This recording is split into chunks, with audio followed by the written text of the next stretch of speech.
Welcome to episode 2 in our video series. Today we're going to do a 60-second pelvic floor check-in. I like to teach this to a lot of I teach this to almost every single one of my pelvic floor patients during their first visit with me. It's a very simple check-in awareness activity.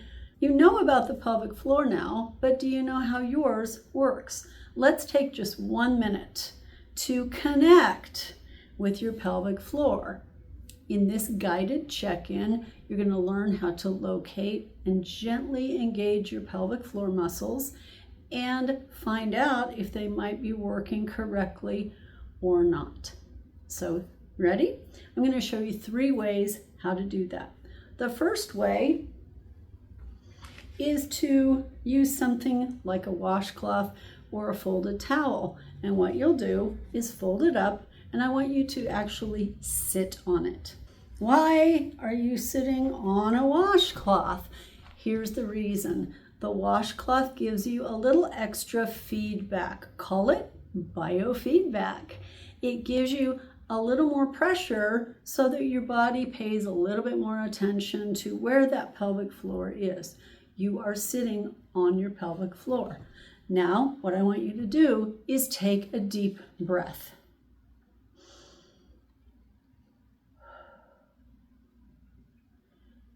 And pay attention to what you feel down in the chair. Do you feel your pelvic floor pushing into the cloth slightly, or do you feel it pulling away from the cloth? Now, mind you, this is going to be a really slight movement.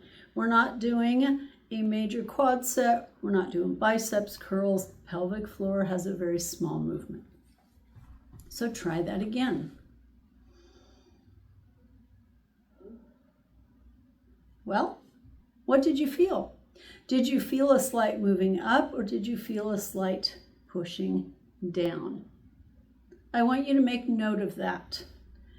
And let's see what happens in the next activity. The next one, I want you to imagine that you were invited to a birthday party of somebody who turned 100 years old. And they have a cake, and your job is to blow out all the candles in the cake with 1 breath. Now, when you do that, I want you to pay attention to what's happening down here. Is your pelvic floor pushing down, or is it lifting up when you blow for that long a time? Ready? Let's pretend.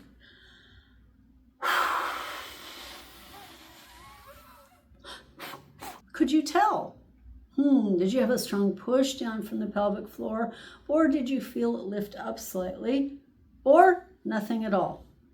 Again, make a note of it. Third activity, I want you to get a balloon. Bubbles would work as well if you have bubbles around. Slightly blow up the balloon.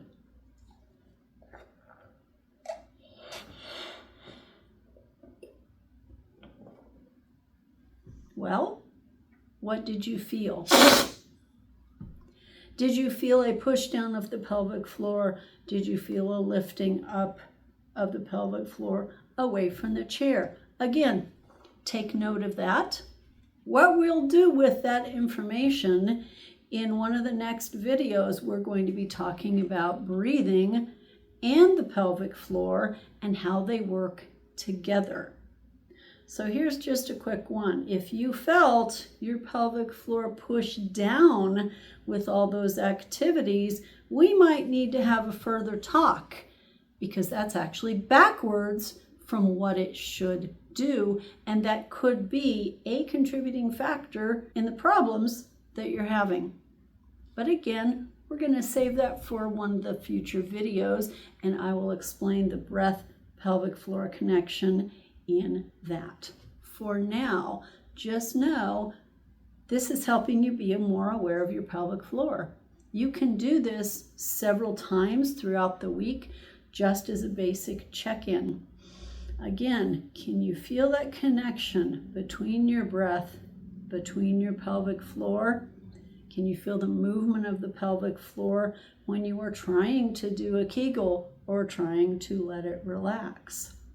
I hope you found this simple pelvic floor check-in to be helpful and help you become a little bit more aware of what you really are feeling down there. Stay tuned for our next video where we explore the question, should you do Kegels to strengthen the pelvic floor, or do you need to relax it instead? I hope you join us in the next video.